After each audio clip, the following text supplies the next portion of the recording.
Boa noite, Brasil. Boa noite, América Latina, Europa, Estados Unidos. Sejam bem-vindos a mais uma live do Haroldo Ribeiro. Lives para quem busca crescimento profissional sempre às segundas-feiras, 20 horas, horário de Brasília. Estamos realizando o circuito que fala sobre os desafios das organizações para o futuro com relação à gestão e à liderança. Então, estamos fazendo a 8ª apresentação, sempre convidando especialistas no assunto, determinados assuntos relacionados justamente à gestão e liderança, e agradecemos em muito a parceria que nós temos com a Academia Brasileira da Qualidade, que nos ajuda na indicação, no contato com vários convidados. Agradecemos também a parceria que temos com a Quality Mark Editora, que é a maior editora de livros sobre negócio da América Latina, e também do FestiQuad, que vai realizar agora, nos dias 8 a 10 de novembro, o maior evento em termos de quantidade de palestrantes aqui da América Latina sobre qualidade na Bahia. Vamos, durante essa nossa live de hoje, fazer o sorteio de 3 exemplares desse livro Relações Interpessoais e Qualidade de Vida no Trabalho. O tema tem tudo a ver com o tema da nossa convidada de hoje, que daqui a pouco eu vou apresentar para vocês. Temos um livro também que nós vamos sortear do próprio FestiQuad, chamado A Qualidade que Está por Vir, escrito por 30 autores. E vamos também, exclusivamente nessa live de hoje, sortear 3 vouchers pessoais meus, que você pode assistir essas 78 apresentações do FestiQuad de Bahia, dos dias 8 a 10 de novembro. Claro que você vai assistir online. As apresentações são também online e presenciais, mas nesse caso os vouchers vão dar acesso a vocês a assistir a participação dos palestrantes à distância, né? Então, são 3 vouchers que nós vamos sortear no final da apresentação da live de hoje. Então, é com muito orgulho que a gente tem também essa parceria com o FestiQuad, que nos apoia neste evento. Vamos convidar, então, vamos fazer uma apresentação da nossa convidada de hoje, para que vocês tenham uma visão de quem é a nossa convidada. Ana Cristina Limões de França, ela é psicóloga, organização e do trabalho, professora, pesquisadora e consultora em gestão da qualidade de vida e comportamento humano na qualidade, pela Vanzolini e pela FIA, é membro da Academia Brasileira da Qualidade, tem PhD pela USP em Gestão de Recursos Humanos e Gestão de Administração de Pessoal, aperfeiçoamento na Harvard Business School, CPCL e Universidade Eduardo Mondlane, em Moçambique, especialização em desenvolvimento empresarial pela Vanzolini. Na USP, a Cris é professora titular sênior da FEA EAD e Núcleo de Gestão da Qualidade de Vida no Trabalho e pró-reitora adjunta. Ela é autora e coautora de 4 livros sobre comportamento organizacional, psicologia do trabalho, estresse e trabalho e qualidade de vida no trabalho na sociedade pós-industrial. Então, vocês estão vendo aí que o currículo da Cris é muito rico, né? E é com muito orgulho que a gente recebe a Cris aqui no nosso circuito de lives. Vamos ver se a Cris já está aqui na sala virtual. Olá, Cris. Boa noite. Boa noite, Haroldo. Boa noite a todos os meus queridos participantes da live, colegas, parentes, queridos alunos, queridos colegas. Tem tanta gente boa aqui que eu estou vendo. Nossa, eu queria nomear cada um, mas sintam-se abraçados, tanto os colegas da ABQ, colegas do Núcleo de Qualidade de Vida, doutorandos. Nossa, é muita gente que eu não vejo há muito tempo e gente que eu vi essa semana ainda. Muito, muito obrigada. Espero poder ter tempo de nomear e a gente conversar bastante sobre esse tema que é tão empolgante e que atinge todos nós de diferentes formas, tanto tecnologicamente quanto comportamentalmente. E eu agradeço a você, Haroldo, pelo convite, já há bastante tempo, né? E a gente foi fazendo contagem regressiva. Exatamente. Eu acho que vai ser uma conversa muito, muito gostosa. Cris, você é uma pessoa, você sabe disso, muito querida, tanto no meio acadêmico, você também é consultora, e principalmente na Academia Brasileira da Qualidade. Então, tem um fã-clube imenso que você tem lá, e a gente já se conhece virtualmente, né? Parece que faz muito tempo que a gente se conhece pessoalmente, porque o que a gente troca de mensagens dentro do horário administrativo, finais de semana, feriado, E essa contagem regressiva... trabalha muito. Essa academia, como diz um colega, o Oswaldo Keyles, falou, Cris, vocês trabalham, né? Para quem é grupo 60 a mais, a gente trabalha muito, muito, muito. E é uma ação buscando sempre qualidade, excelência. Eu acho que a gente é bastante entusiasmado. Nossa, olha, cada nome que entra... Olha o seu fã-clube aí aparecendo. E hoje, Cris, pode falar, Cris. Olha, tem gente que eu conversei a última vez faz uns 10 anos e que eu estou muito grata de estar aqui presente. Eu preciso destacar, Fernanda Papaterra Limonge. A gente andava de bicicleta quando a gente tinha 8 anos, 9 anos de idade, que é professora também, muito querida. Olha, que legal, né, Cris? São essas as vantagens das redes, não é, Cris? Outras pessoas queridas que também nem estão aparecendo, Sandra. Minha primeira chefe está aí. Olha só. Gente, só que vocês têm que fazer pergunta difícil. Silvio, a Vilma aqui também, uma parceira grande da FIA, muita gente. Muito bem. Ana, nossa senhora.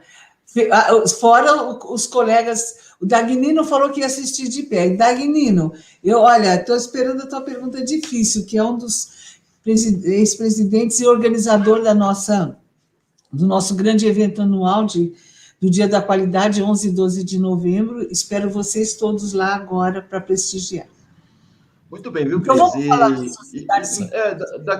Primeira coisa que a gente comentou hoje, Cris, você mandou um bom dia para mim hoje de manhã, foi lembrando que hoje é o dia de Todos os Santos, né? Nós da Igreja Católica comemoramos esse dia de Todos os Santos. E, coincidentemente, o seu nome é Ana Cristina, Ana, mãe de Maria, avó de Jesus, né? Então, eu acho que é uma das primeiras santas da Igreja Católica, casualmente tem o seu nome, e a gente já também homenageia aqui todos os santos, principalmente as pessoas que estão nos assistindo, que são de religião católica.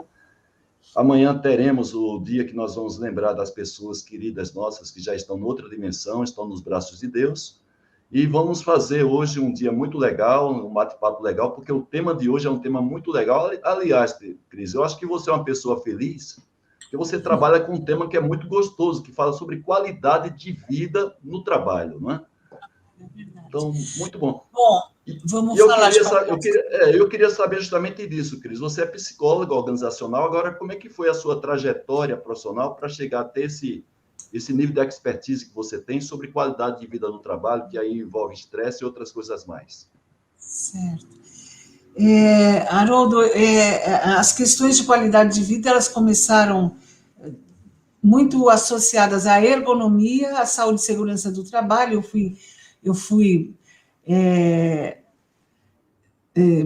Trabalhei no SESI por muito tempo, eu sou uma mulher de recursos humanos, né? Boa noite, Reinaldo Ferraz.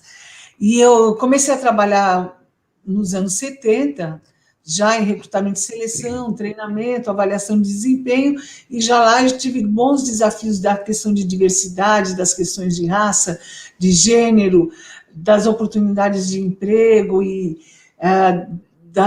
das oportunidades, da forma de relacionamento, e sou professora, né? Sou do curso de normalistas, então me formei em 1969, então foi sempre uma experiência. Maurício Lambiase, também meu aluno, também fui banca, é tanta gente querida. Então, eu sempre tive muito envolvida com pessoas, embora as minhas opções de carreira variaram desde pequenininha, mas eu acho que eu sempre tive essa vocação de professora, né? A questão da Ana está ligada a Santana, mãe de Frei Galvão, a minha família tem uma ligação muito forte, já quis ser freira lá atrás, né? Bem novinha, a minha família é ligada a Frei Galvão, nós somos descendentes de Frei Galvão, então não é à toa que o meu nome é Ana, são todas Anas, meu irmão Antônio de Santana. Então há uma ligação forte, dia de Todos os Santos, mas não tão santos assim, todos temos as questões para refletir.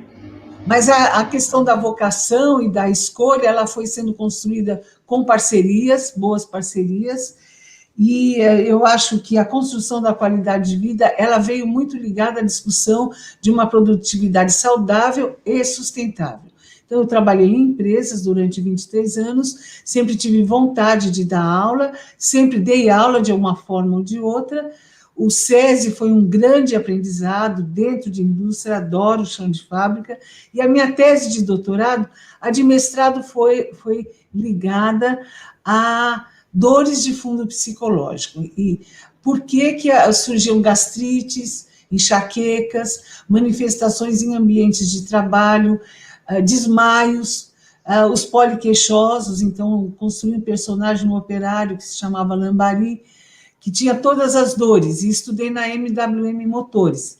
Era para ficar 3 meses, eu fiquei 3 anos, e era o trabalho, estudei os trabalhadores no trabalho noturno, no chão de fábrica, e foi um aprendizado absurdo, com o professor Istvan Jankson, que também abriu muitas portas. Então, a construção da minha carreira foi sendo facilitada por grandes parcerias e por um mergulho muito grande no chão de fábrica, e na crença de que era possível se saber um pouco mais, e com o apoio mesmo de colegas, de amizades e de parcerias que foram sendo feitas, mas mais do que tudo pela possibilidade da escuta ativa, da atenção em relação a relatos, né? É preciso escutar, aprender, e a descoberta, né? Numa das entrevistas com esses operários, de dizer, olha, o corpo ele responde numa situação específica, a gente precisa entender. Aí ele falou, entendi por que a minha gastrite tem a ver com a raiva que eu passo o dia todo. Vou pedir demissão amanhã. Falei, pera um pouquinho, não faz isso aí, né? Era uma época de mercado de trabalho difícil, e as coisas foram acontecendo de uma forma intensa, eu acho que bastante favorável, e quando eu tive a oportunidade, fui dando aula, fazendo mestrado, doutorado, prestei o exame na USP, não imaginei que um dia eu fosse ser professora na USP, tanto que eu nem fui ver o resultado, e deu certo. Eram 25 candidatos, uma história bonita, também não esperava ser pró-reitora, além de pró-reitora adjunto, também fiquei pró-reitora titular, pois fui tendo uma carreira bastante fértil, fundei a Associação Brasileira de Qualidade de Vida e outras coisas mais. Mas o mais gostoso de tudo é ver que essas sementinhas ficaram, e eu tenho grandes parcerias, uma rede forte, e falar de excelência no trabalho e de condições de trabalho tem tudo a ver com esse desafio hoje, que é a questão da sociedade 5.0. E daqui a pouco ele vai falar, calma aí, Cris. Que tem esse desafio da mediação tecnológica, com a promessa de que há possibilidade, em ambiente populacional intenso, complexo, criar condições de vida mais favoráveis para um maior número de pessoas em população densa, né? Essa é uma questão. Mas então eu trabalho desde os anos 70, então já trabalho há meio século, um pouquinho mais, e é uma coisa que tem me feito bem, e eu tenho visto que há muita coisa ainda por fazer, e tenho aprendido constantemente, por fazer e por aprender, né? Certo. Agora, Cris, assim, você que acompanhou boa parte da evolução desse tema, principalmente aqui no Brasil, tanto no meio acadêmico como dentro das empresas, quais foram as maiores evoluções que você sentiu dentro da universidade, principalmente o interesse de alunos, não é? De professores, desenvolvimento de trabalho? Vocês têm muitos trabalhos publicados. Se você puder também estender um pouco dessa evolução do tema em relação do mundo, porque hoje parece muito óbvio que a gente tem que cuidar da gente, da nossa saúde física, da nossa saúde mental, e como nós passamos talvez 11, 12 horas do nosso dia dedicado à empresa ou ao trabalho, é fundamental que a gente zele pela nossa qualidade de vida. Então, hoje parece uma coisa muito óbvia, mas você fez parte de um momento em que a coisa não era tão óbvia assim, tanto sob o ponto de vista do empresário, como também do próprio empregado. Quais foram as principais evoluções que você viu nessa época até chegar no momento atual? Olha, ainda é muito heterogêneo, não houve tanta evolução quanto a gente gostaria. Se a gente pegar os números de acidente de trabalho, de doença ocupacional, de doenças relacionadas ao trabalho, a principal evolução é que A questão da doença ocupacional, ela ampliou o conceito. E agora, recentemente, nesse curso que aconteceu no Sesc Pompeia, e eu aprendi isso com um colega bem mais jovem, Bruno Chapadeiro, né? A doença ocupacional já se trabalha com o conceito de contexto.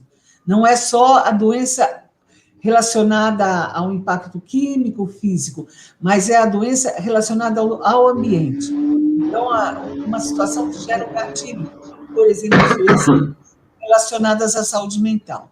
A principal mudança, e essa foi a pressão da pandemia, é que você precisa cuidar, porque o transtorno mental existe, ele impacta na produtividade, e depressão existe, não é uma coisa de fraqueza, e as questões de qualidade de vida, elas são realmente estratégicas, porque, além do mal que causa a pessoa, ela também causa mal à sociedade e à empresa. Essa é uma mudança. Em termos de evolução, a gente tem grandes marcos. Então, a gente tem um marco vindo, primeiro, da questão da informação, né? Então, você tem que usar equipamento de proteção individual, você tem, sim, a questão da higiene. Então, antigamente se falava higiene mental, equipamento de proteção individual. Havia a crença, não, a empresa é pequena, não vamos dar muita bola para proteção ao trabalhador. Eu ganho mal, então também vou me cuidar mal, né? Então, a necessidade de treinamento do supervisor, então, o SESI, o SENAC, o SENAI, TWI, né? Treinamento do supervisor em relação à proteção. Isso já se falava no final dos anos, em 48, 49, quando foi fundado o Sistema S, né? E era uma coisa que já se sabia, é óbvio, que você tem que se proteger. Mas o custo da não proteção, hoje já se sabe fazer conta disso, né? Depois tem um outro marco, que é a questão da alimentação, da atividade física. Tem um outro marco que é importante, que é produtos e serviços de qualidade de vida. Então, final dos anos 90, a gente tem a criação em 95, que ficou mais forte em 97, 98, a criação da Associação Brasileira de Qualidade de Vida, não só como um benefício, mas como algo estratégico. Mas fica muito, isso é um benefício, a empresa é boazinha. Não é questão de mudar, é parte do produto. Temos um som a mais. Uma outra questão, hoje a gente tem como fator de atratividade, né? As melhores empresas para se trabalhar. Então, retenção de talentos. A outra, já se tem muita informação sobre como viver mais e melhor. Está entendendo a coisa? A questão dos custos das doenças crônicas. Então, a gente tem muita informação, mas ainda está muito fragmentado. As corretoras de saúde estão fazendo um esforço, né? O custo do prêmio dos convênios médicos, né? Quanto custa fazer isso? De quem que é a responsabilidade para se fazer qualidade de vida? Então, a gente tem uma evolução em termos de quantidade de informação. Por isso a importância da Sociedade 5.0, organizar esse volume de dados, a apropriação disso e a gestão, em termos de tecnologia e tal. Outra questão é a questão da inclusão, da diversidade e das pessoas com deficiência, que são pessoas com tantos direitos, são tão cidadãos quanto qualquer pessoa considerada normal, né? Certo. Então, se a gente for pensar em 4 grandes marcos, considerando desde a Revolução Industrial, o emprego tem que ser decente. Fácil falar, difícil fazer, porque a gente tem ainda, hoje, no Brasil e em muitos lugares do mundo, pessoas trabalhando em condições semelhantes ao trabalho escravo ou em trabalho escravo. Que lástima, não é, Cris? Muito heterogênea, mas já se sabe que isso é errado. Não há dúvida de que isso é errado. Não, essa permissão para o trabalho. Sim. Porque você fazia uma vista grossa, tudo bem. Não é tudo bem, isso é crime. Isso não Claro, pode ser feito. Mas, às vezes, você mesmo fala, se eu não tomar água, se eu ficar sentado o tempo todo, se eu não fizer atividade física, se eu não fizer um check-up, tudo bem. Tudo bem não, você morre antes. Ou o seu custo é assim, cuide do seu joelho, tome água, faça um check-up, porque senão você vai adoecer e isso custa caro. Há um movimento de adolescentes, há alguns relatos, brigando com os pais, olha, você não se cuidou na adolescência e agora essa conta está vindo para a gente. Então, muita coisa para se falar. Ô, Cris, agora, você acha que essa preocupação de qualidade de vida no trabalho hoje, ela está mais na iniciativa das empresas, principalmente médias e grandes empresas, que têm políticas avançadas na questão de gestão de gente, de gestão de pessoas, ou hoje há uma proatividade do empregado, do trabalhador, para que ele consiga qualidade de vida no trabalho? Eu sei que nas grandes metrópoles, claro que hoje é fundamental a gente, às vezes, fazer a escolha de uma empresa mais próximo de casa. Eu não falo agora no momento de pandemia, que tem muita gente fazendo home office, né? Mas talvez nas cidades que não tem um problema dos trânsitos, que a gente tem aqui nas grandes cidades, eu estou aqui em São Paulo, você acha que há uma proatividade do funcionário, do empregado, do trabalhador, para cuidar da qualidade de vida no trabalho, ou isso é uma iniciativa hoje mais das médias e grandes empresas que têm políticas avançadas na questão de gestão de pessoas? Olha, a gente depende muito da cultura local. As cidades que, mesmo tendo empresas pequenas, elas já têm uma cultura de qualidade de vida. Então, a gente tem cidades e escolas, lideranças políticas, que têm orgulho de já ensinar na escola, na família. Então, a gente tem, e também, às vezes, influência do tipo de empresa daquela região, que já ensinam que você tem que ter hábitos saudáveis, preservação do lixo, reciclagem, isso leva para a família e vice-versa. E há famílias que levam para a escola e para a indústria, e mesmo em indústrias pequenas. Eu fui chamada, e não faz muito tempo, para implantar empresas, ajudar a implantar empresas com uma abordagem integrada psicossomática. Eu fiquei surpresa, e era um engenheiro, É surpresa mesmo, é um surpresa. ex-chefe de produção, e eles queriam essa abordagem integrada com cuidados biológicos, psicológicos, sociais e organizacionais na linha de produção. Que eles tinham visto uma palestra e aquilo não foi difícil de fazer. Sim. Porque a gente pegou um mapa de risco, foi trabalhando, então vamos cuidar da iluminação, vamos fazer um ambiente de alimentação, e era uma gestão participativa. Sim. Isso até foi publicado há algum tempo, foi publicado numa revista colombiana de estudos experimentais. Mas, assim, isso acontece mais em média, grande e pequena empresa? Também, fica mais visível. Mas a gente mesmo, aí você também tem as startups. Tem gente que fala, é um desastre porque está todo mundo junto, aquela ânsia por ganhar dinheiro, ninguém liga para nada. Mas há algumas lideranças que já colocam como pré-requisito hábitos saudáveis, a questão do líquido, ingestão de líquido, da limpeza, da forma de comunicação. Então, não precisa muita coisa. Se escolher 10 hábitos, 10 cuidados, tanto do ponto de vista da produtividade, do relacionamento, você vai garantindo e isso se expande, isso contagia. Porque cai a ficha, opa, dá para fazer. Porque não é caro, fica caro depois que alguém se acidenta, depois que começa a ter relação tóxica. Então, a questão não se divide por porte, se divide por ética, por valores, por postura. É uma questão de educação, que é uma coisa que a gente fala muito na ABQ, né? O Schalf, que até é aniversário dele, dia de Todos os Santos, mas nem tanto, né? Nem tanto Todos os Santos. Não, mas o Carlo Schalf está muito próximo Tem gente, tem tanto aluno meu aqui, a Bárbara, aluna minha, gente, ó. Olha, o fã-clube seu aqui é imenso, viu? Vou dar meio ponto para cada uma nota. Não para de chegar aqui, Cris, que é isso? Você dá para ser candidata a algum cargo político, porque você é muito querida. É que eu prometi meio ponto na nota. É por isso, hein? Várias trocas, assim, motivação. Que bacana. E o Dagnino está aqui, opa, Basílio. Mas daqui a pouco A Jurema é a minha parceira desde sempre, meu Deus.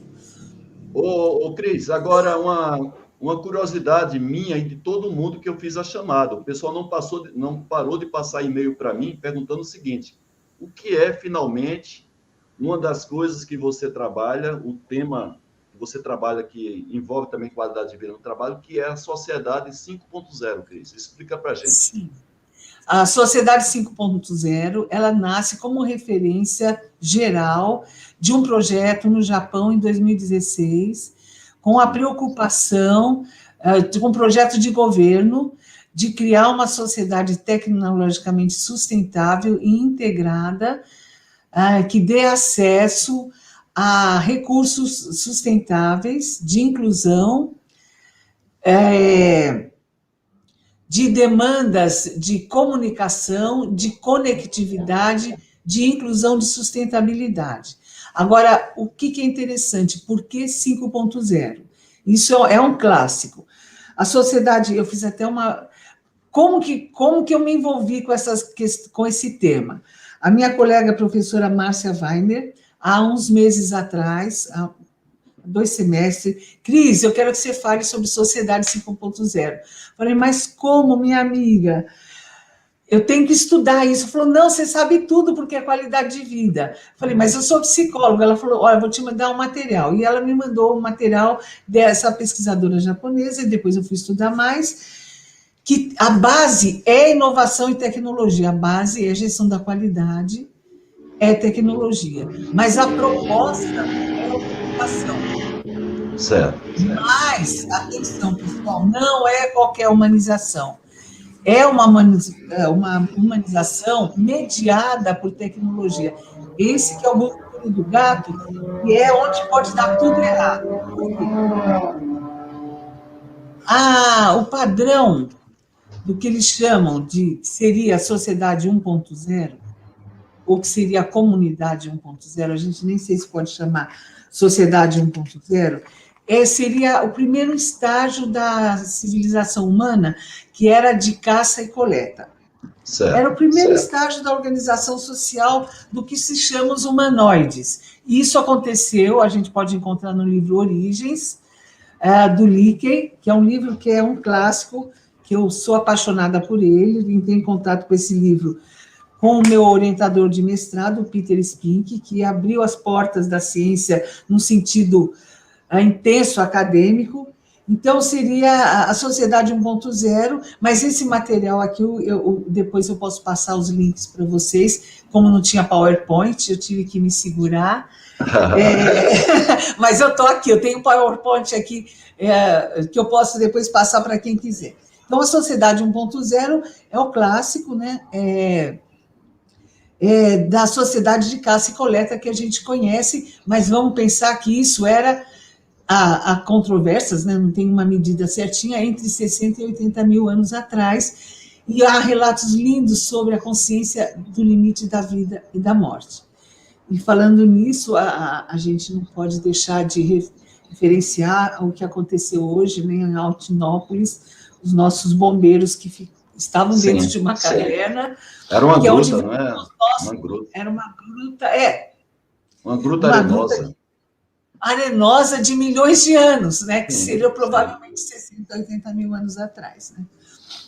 E aí a Sociedade 2.0, aí que está a ligação com a Sociedade 5.0, atenção. É a época em que se aprendeu o controle das sementes, semeou, plantou, fixou a pessoa na terra, já as mulheres ali ficaram para cuidar da plantação.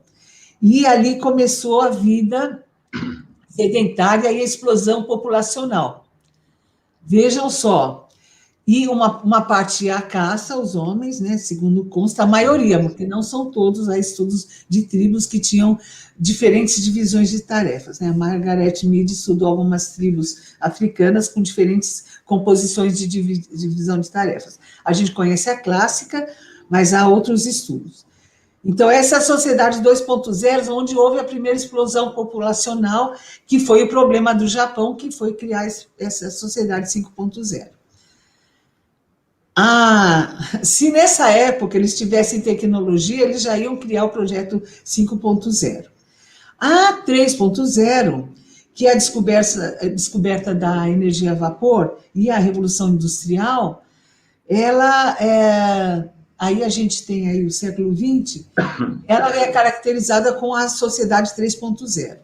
A sociedade 4.0 é a sociedade da era da informação, dos computadores, da era do hardware, do software.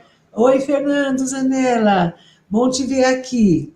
Do mundo digital e que começa a revolucionar o mundo da aceleração, do mundo pequeno, da conectividade que salvou a gente na pandemia.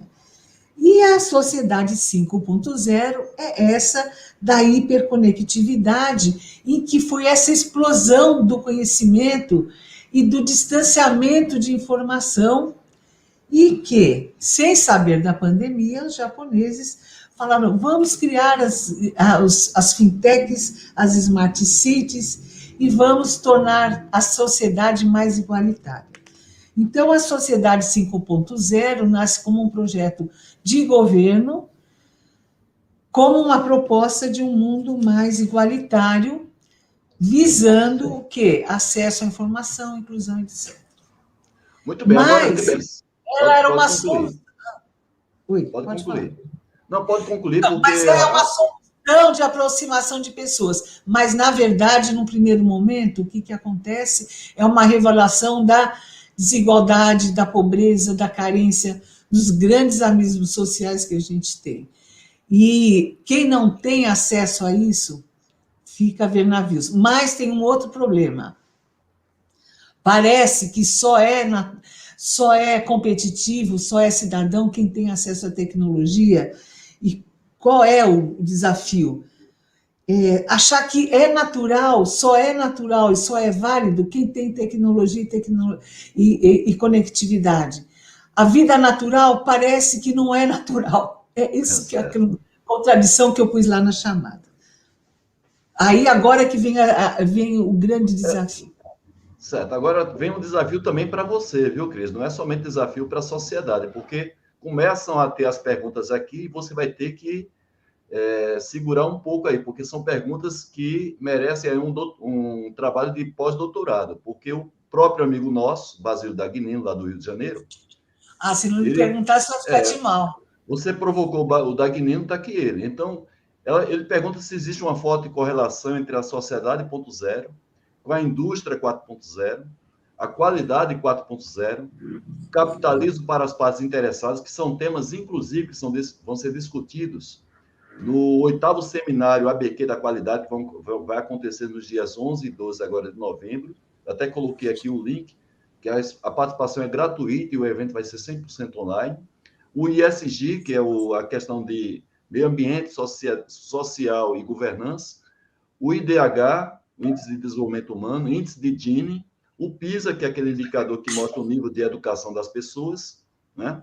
Nível de renda per capita e clima organizacional. Olha só, tese de pós-doutorado para você. Não é tese. Isso daí não é tese. Isso daí eu diria que é uma enciclopédia. Dagnino, eu diria para você que a gente não pode dizer que isso daí é uma correlação. São relações possíveis, é quase uma... são matrizes estruturais. Você tem que colocar passo a passo, por quê? Aqui são coisas que nem conversam diretamente, a gente vai ter que fazer diferentes composições, porque o IDH ele tem uma lógica, né, que são as lógicas de políticas que estão desenhadas num modelo de análise, e que ele tem uma outra tradição, né? O PISA outro, o ESG, que está muito ligado a ações, ao Wall Street. Eu acho que eles têm que conversar em volumes diferentes, né? Eles têm que conversar numa enciclopédia em volumes diferentes. Eu entraria aqui em diferentes programas. Não entraria num programa econômico, não eu entraria pela Poli, outro na Faculdade de Direito, outro entraria pela UF. Então, eu entraria em programas diferentes. São relações possíveis. Então, todos eles impactam essas frentes? Sim. Eu acho que impacta nas questões do ESG, sim, impacta. Impacta no IDH, impacta.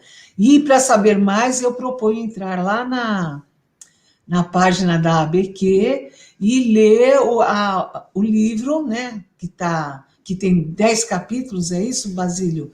Exatamente. E E você pode lá baixar ele vai estar gratuitamente. falando. A gente não tem matéria ainda publicada de clima organizacional, mas tem muita coisa publicada nesses itens. Então, eu diria, não é correlação, mas são relações possíveis nesses itens que estão sendo discutidas, e eu acho que valeria destacar, e eu acho que o caminho disso é a questão da educação, que é um dos problemas que a gente tem debatido bastante. E a educação de que forma, né? Será que é a educação básica?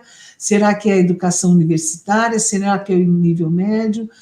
E eu acho que são caminhos diferentes, né? Eu pus Então, aí, inclusive, lá a gente tem 10 capítulos que eles cobrem 40% desses seus temas, Basílio, mas tem muita coisa ainda para estudar. A URAS está aqui também, muito bem. tá sim.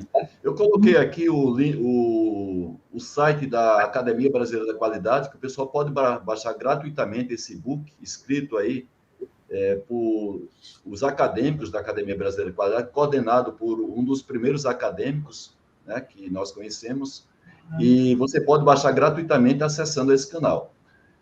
Agora, tem uma pergunta aqui do Carlos Cardoso, o Carlos Cardoso, ele é engenheiro, então ele fez uma pergunta aqui, Cris, que ele é uma pergunta, inicia com a pergunta técnica, e depois vai para a pergunta para o seu lado, porque eu que sou homem de manutenção, né, entendo bem a pergunta do Cardoso. Ele diz que como explicar que máquinas são tratadas há muitas décadas com a manutenção preventiva, inclusive nasceu nos Estados Unidos na década de 50, a manutenção corretiva, que é a mais antiga que tem, mas também tem a manutenção prescritiva, e porque as pessoas, os empregados, quase que não são tratados com a política dessa maneira, principalmente a preventiva e prescritiva.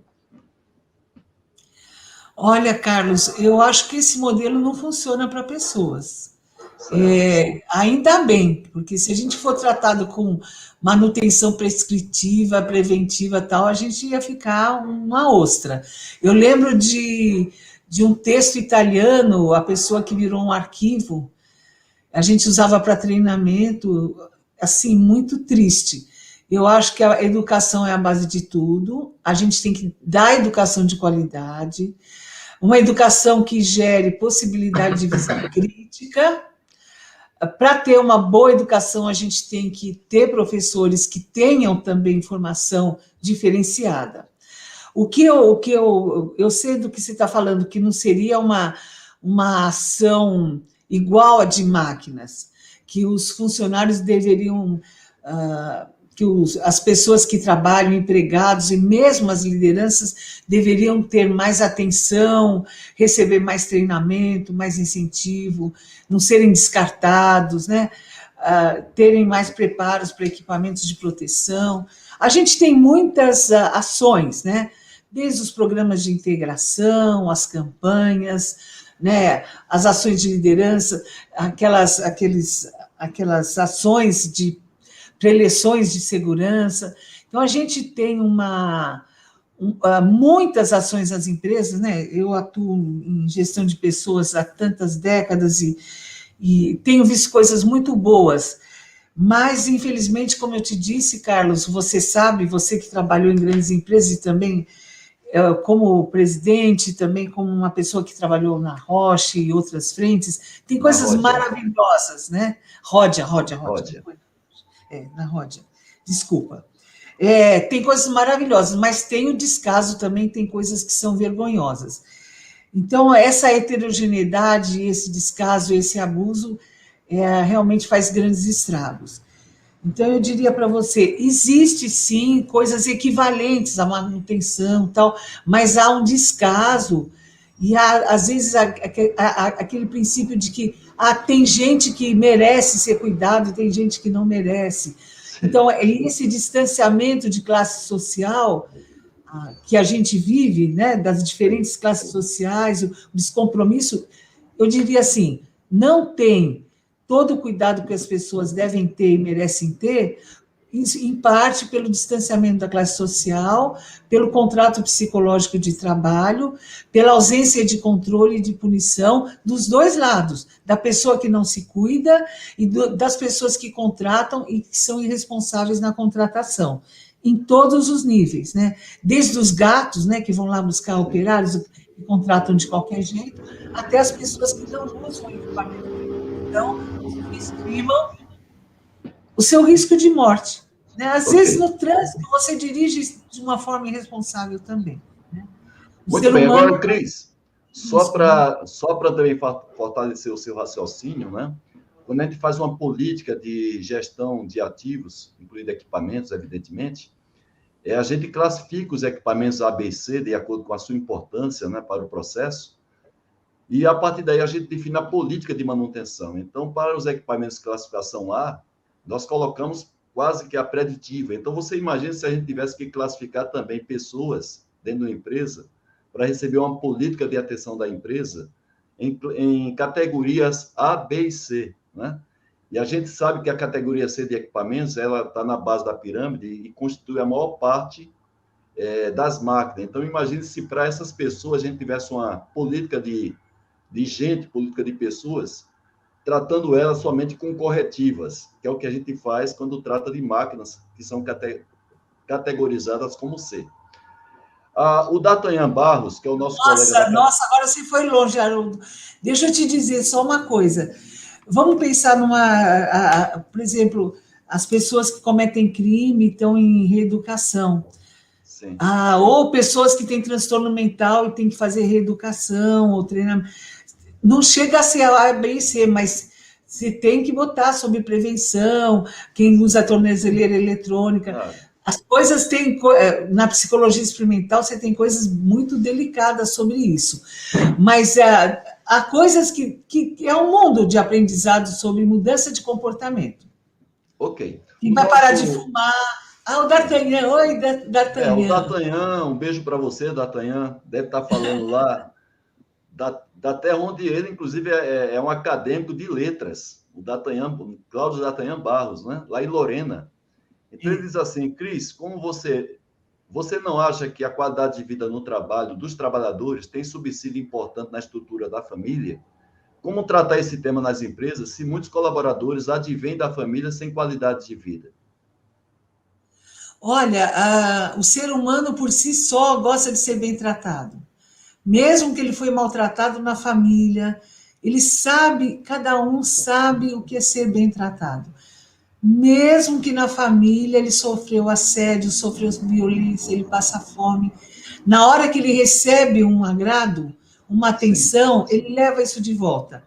Tem experiência na indústria automobilística, estudos muito bonitos da Fiat, relatando mudanças que ocorreram na família em função de hábitos que foram inseridos naquela comunidade, desde pintar o chão, mudanças na garagem. Então, sempre vale a pena trazer bons hábitos, bons relatos, bons afetos, desde desenho, comida.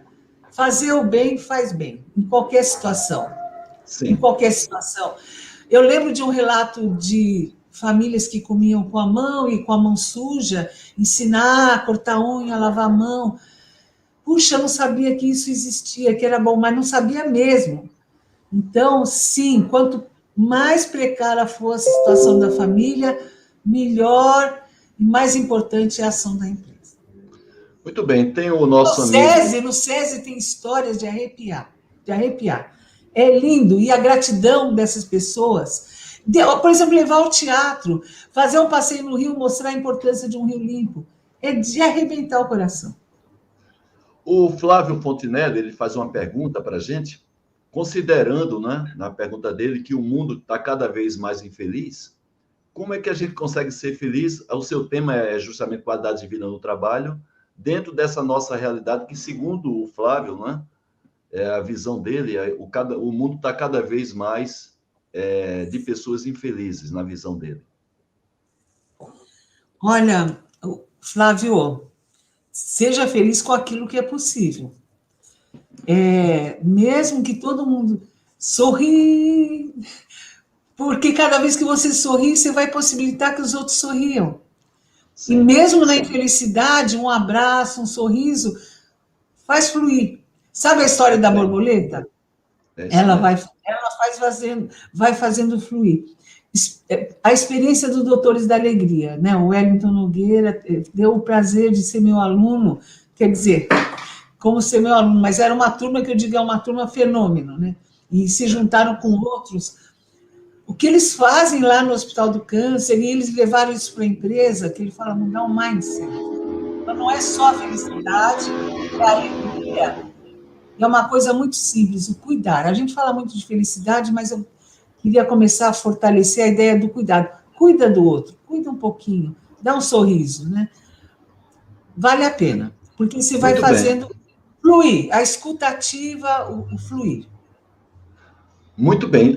Tem muitas manifestações aqui. A vantagem da nossa live, viu, Cris, é que as pessoas começam a conversar entre elas, enriquecer o assunto, o debate. Então, não é somente... a conectividade. Não são somente perguntas direcionadas para o palestrante, como é você. Agora, o Uras, ele está pegando aqui um gancho. Olha, tem uma pergunta aqui de transhumanismo. Vamos passar nela.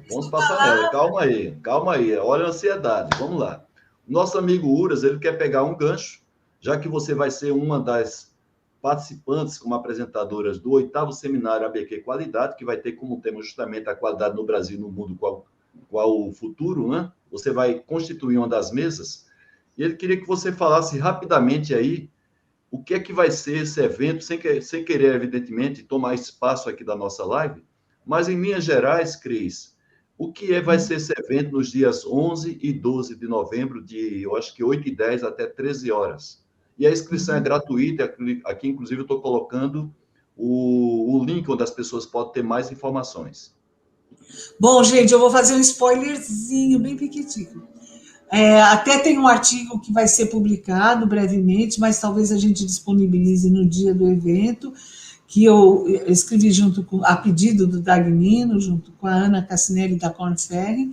A gente vai trazer a questão do perfil da nova gerência, os desafios, essa preocupação com o futuro que ficou marcante, inclusive com a questão da pandemia, as questões do trabalho híbrido, o desafio da sociedade 5.0, com a questão dessa questão da inclusão, do uso intensivo da tecnologia, um certo despreparo das lideranças em relação a esse novo futuro, né? O que significa você trabalhar, porque agora não é trabalho ou família, é trabalho e família, não tem mais, isso é a família, não, e a família. Quer dizer, você tem que respeitar.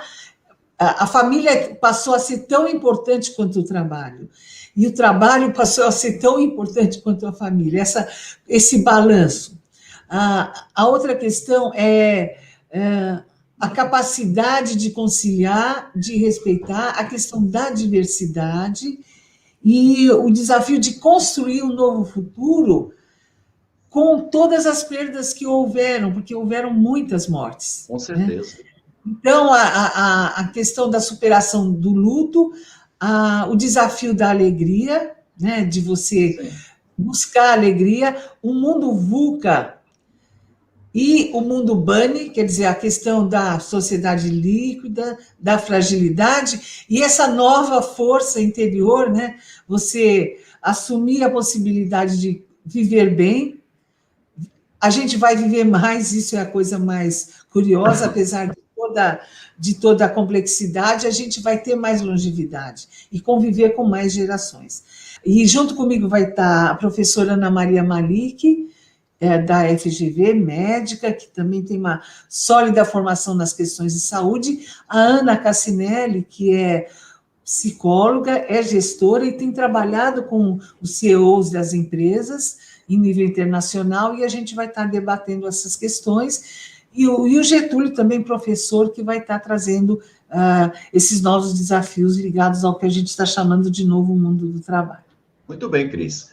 Agora, Cris, à medida que a gente avança na nossa live, aí você provoca a audiência e vão surgindo, evidentemente, as questões. Então, uma característica da nossa live é que a segunda parte, a segunda meia hora, né, da nossa live, começam a ter perguntas, e não são perguntas fáceis de responder, porque a nossa audiência ela é muito bem qualificada e exige muito do nosso convidado. Então, aqui, por exemplo, o Evandro, ele pergunta assim, quanto mais pessoas tivermos no mundo, possivelmente serão maiores as dificuldades para alimentá-las, educá-las, criar moradia dignas, etc.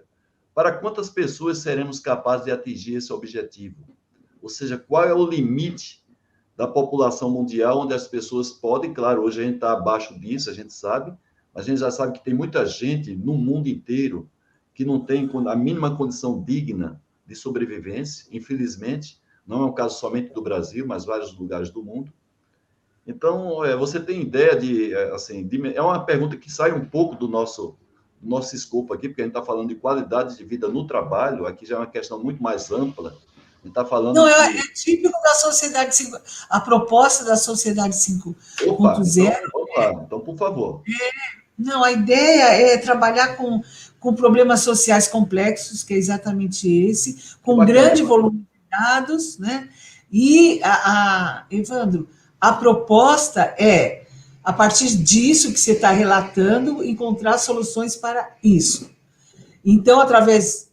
Aí que é o problema. Até o meu irmão, essa semana, o Antônio Limonde, que está aí de plantão, se o algoritmo tiver mal estruturado e se o histórico da construção desses dados for frágil, né? Então, essa é a questão. Então, a questão temos... A Bárbara, minha doutoranda. O que eu posso te dizer, Evandro, a forma de solucionar isso é não acreditar demais nos algoritmos. Eu acho que tem que buscar sistemas de validação no que eles chamam de Big Data, né? E testando, e eu não acredito que a massificação desses modelos é que vai trazer solução. Tem que combinar os grandes dados com as soluções locais. Certo. Que isso já são formas tradicionais de análise. Outra coisa é que a gente vai ter que ter mas isso, de novo, eu não sou uma especialista em matemática, mas a impressão que eu tenho é que, se polarizar para os grandes dados massificados e os locais, a gente vai ter que ter um meio termo aí para poder dar conta dessas informações. Então, eu diria para você, todas as informações, aí tem o Thomas Piketty, né, no Capitalismo do século XXI, que mostra que todas essas polarizações só fazem os ricos ficarem mais ricos e os pobres ficarem mais pobres, né? Então, eu diria, corremos o risco de piorar a situação. Isso é um problema sério que a gente tem e é uma das questões mais graves da promessa da sociedade 5.0. O que eu acho cuide da sua comunidade. Não acredite demais na sociedade 5.0. Certo. Cris, agora temos um desafio aqui, porque, olha, essa live está sendo difícil, né? Porque chegaram agora, pelo menos, umas 12 perguntas, todas perguntas difíceis de responder. Eu não costumo, quem acompanha aqui a nossa live sabe que eu sou muito exigente no nosso horário de término, mas eu não queria frustrar as pessoas que estão perguntando, então eu queria, assim, uma ajuda sua no seguinte sentido. Para privilegiar as respostas, as perguntas, não há outra solução que a gente abreviar as respostas, mesmo que a resposta não esteja a contento.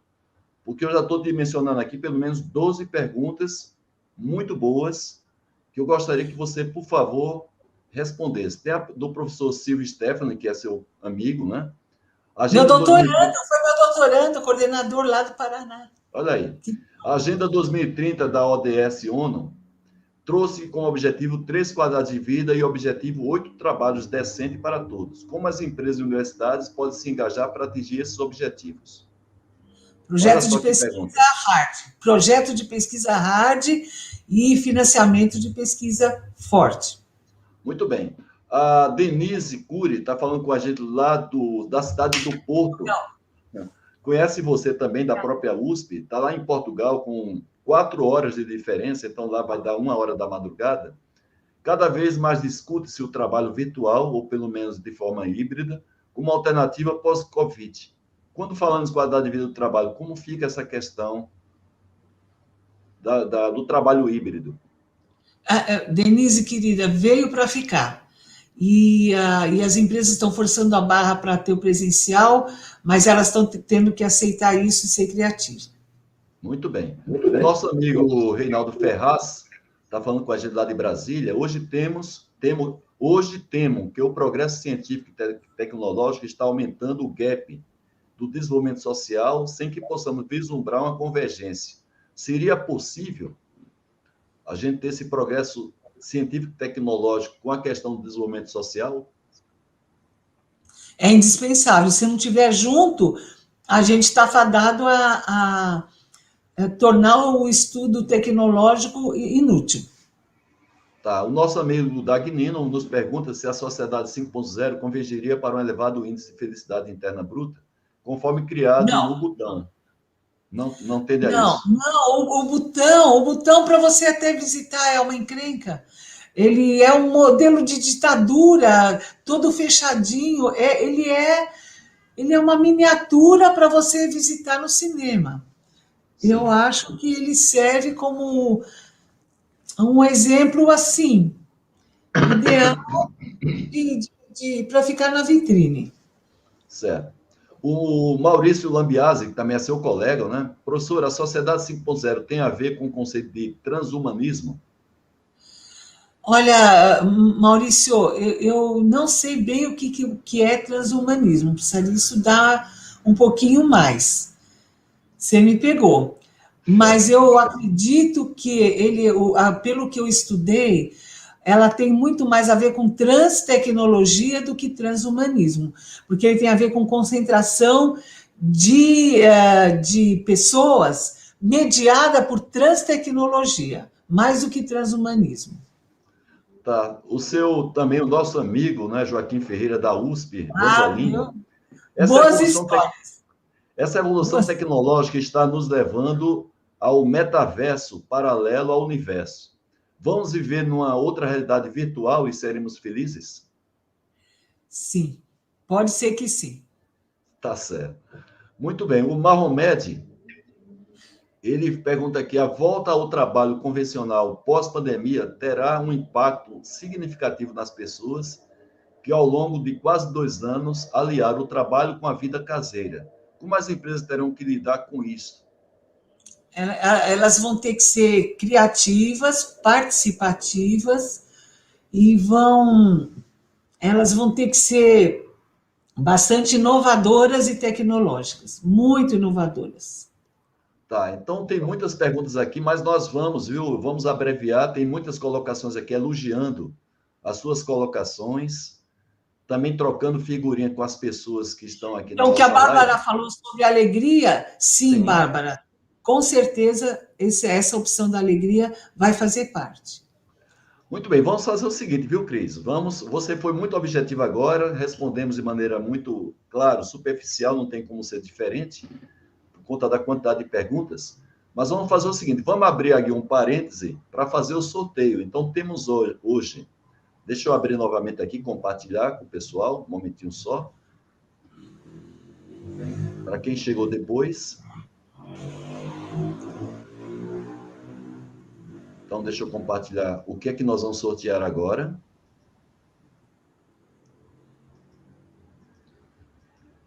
Então, nós vamos fazer o sorteio de 3 livros que tem a ver com o nosso tema de hoje, que é a qualidade de vida no trabalho, que são 3 livros da Quality Mark Editora, que é a maior editora de livros sobre negócios da América Latina, um livro do FestiQuad, que vai realizar esse evento nos dias 8 a 10 de novembro, na Semana Mundial da Qualidade, na Bahia, mas o evento será transmitido também online.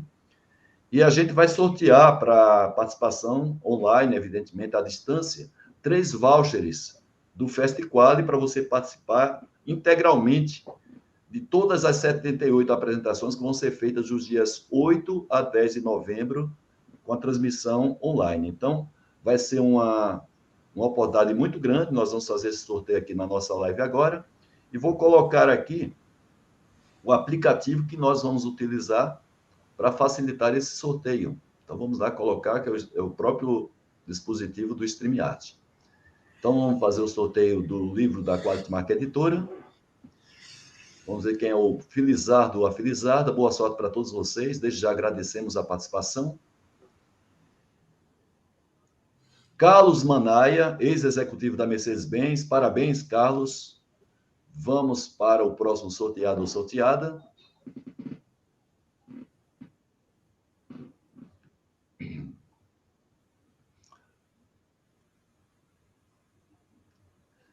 O vencedor é o Enio Milteristai, lá de Porto Alegre, não é? Ele está aqui com essa denominação confraria etepiniana, mas é o Enio Milteristai, oriundo da Copesul. Parabéns, Enio.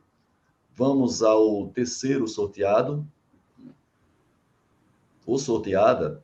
Boa sorte para vocês. Quem for sorteado, por favor, envie o endereço de vocês para pdca@terra.com.br. Jurema dos Santos Policarpo. Então, são os 3 sorteados. Parabéns, Jurema.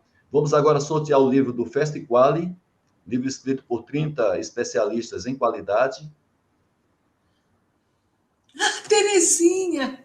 Opa, tá passando todo o pessoal aí, viu, Cris, que está aí nos assistindo. Marta Luciana, parabéns, Marta, por você ter sido sorteado. Você também vai mandar o endereço seu para pdca@terra.com.br e vamos sortear os 3 vouchers para vocês assistirem 78 apresentações que vão ser feitas entre os dias 8 e 10 de novembro do FestiQuali Bahia. Milton Cacuno está falando com a gente lá de Manaus. Parabéns, Milton. E grato por sua participação aqui na nossa live. Vamos ver o segundo sorteado do voucher para participar desse evento do FestiQuali. Voltando a dizer, gente, são 78 apresentações. O Maurício Lambiase, seu amigo, Cris. Parabéns, Maurício. Vamos ver, então, quem é o último sorteado ou sorteada da noite de hoje. Desde já a gente agradece a parceria do FestiQuali e também da Quality Mark Editora. Está prestigiando o nosso evento. Leonardo Jorge. Então, todos vocês enviam o endereço para pdca@terra.com.br. Então, vamos voltar à nossa querida Cris para fazer as suas considerações finais, Cris. Antecipadamente, eu agradeço muito sua atenção, não é? Gosto muito de termos nos conhecidos aí na Academia Brasileira da Qualidade. Você sabe que ele tem feito alguns coaching comigo, alguns aconselhamentos, tenho aproveitado todos eles, tenho certeza disso, né? E esse seu carinho que você tem sempre pelas pessoas, sua empatia é uma coisa característica sua, não é por menos que nós temos aqui o recorde de nossa audiência na noite de hoje. Desde já agradecemos a todos vocês. E a porta está sempre aberta, vamos nos ver mais vezes, se Deus assim nos permitir. Eu queria que você fizesse, então, suas considerações finais para a gente nos despedir aqui da nossa audiência e falar quem é o nosso convidado da próxima segunda-feira, Cris. Amém. Bom, agradeço o seu convite, agradeço a cada participante, todos muito queridos, e espero que tenha atendido a expectativa, e é um prazer encontrar todo mundo aqui. Agradeço cada parabéns, cada relato, e vamos ver o que virá, né? O que virá nesses próximos anos, que a gente é testemunho da história. Vamos ver o que virá. E agradeço de coração, e realmente foi uma live muito desafiadora, e é um prazer imenso ter vocês aqui nesse encontro. Obrigada, Haroldo, por essa oportunidade incrível. Muito obrigada mesmo. Cris, muito obrigada. A gente que agradece, o pessoal aqui é altamente satisfeito, a gente já agradece também a participação da nossa audiência, tanto assistindo como participando, fazendo perguntas, né? E, Cris, nós vamos começar dia 8, segunda-feira, não é? Vai ser a Semana Mundial da Qualidade, casualmente dia 11, quinta-feira, sempre as segundas quintas-feiras do mês, é o Dia Mundial da Qualidade, mas toda semana nós vamos comemorar aqui no Brasil. Temos 2 grandes eventos, do Festival do dia 8 ao dia 10, são 78 apresentações, e dia 11 e 12, entre 8 e 10 da manhã e de 13 horas, vamos ter o evento da Academia Brasileira da Qualidade, com muitas mesas, são 9 mesas, bate-papos, pessoas que são expertise em vários temas, autoridades no assunto, e nós vamos abrir, então, na nossa live do dia 8, com a participação do presidente do Inmetro, o Marcos Heleno Júnior. Então, ele vai estar aqui com a gente, nos honrando com a sua presença, presidente do Inmetro na nossa live no dia 8, que nós vamos iniciar a Semana da Qualidade. Então, desde já, nós convidamos todos vocês para participarem desse evento. Não é por menos que a gente vai estar abrindo justamente com a pessoa que talvez seja da instituição mais renomada na área da qualidade aqui no Brasil, que é o Inmetro. E é com muita honra que a gente recebe o presidente aqui na nossa live, o Marcos Heleno Júnior. E então, desde já convidamos vocês, compartilhem esse convite com a sua rede de relacionamento, na empresa onde você trabalha, né? As pessoas que estão aí buscando recolocação profissional, se aprimorando a partir do conhecimento, como aconteceu agora com a Cris, para voltar fortalecido no mercado de trabalho, participar das entrevistas com muito mais conteúdo, né? Com muito mais motivação, com muito mais, assim, uma autoconfiança de que vai fazer uma excelente abordagem durante uma possível entrevista. Então, convide também as pessoas que estão buscando recolocação profissional. Então, agradecemos mais uma vez a participação de todos aqui na nossa live. Vocês nos honram bastante. A Cris é testemunha do esforço que a gente faz para que a gente chegue nesse momento para apresentar um produto que agregue valor à vida pessoal e à vida profissional das pessoas, não é, Cris? Então, mais uma vez, o convite está aberto. Segunda-feira, dia 8 de novembro, Marcos Heleno Júnior, presidente do Inmetro, na nossa live. Agradeço a todos vocês. Fiquem sempre com Deus e aproveitar hoje, que é dia de Todos os Santos, que sejamos iluminados para que sejamos cada vez pessoas mais felizes. Uma boa noite para vocês. Fiquem com Deus. Cris, um beijo. Tchau, tchau. Ai, gente. Obrigada.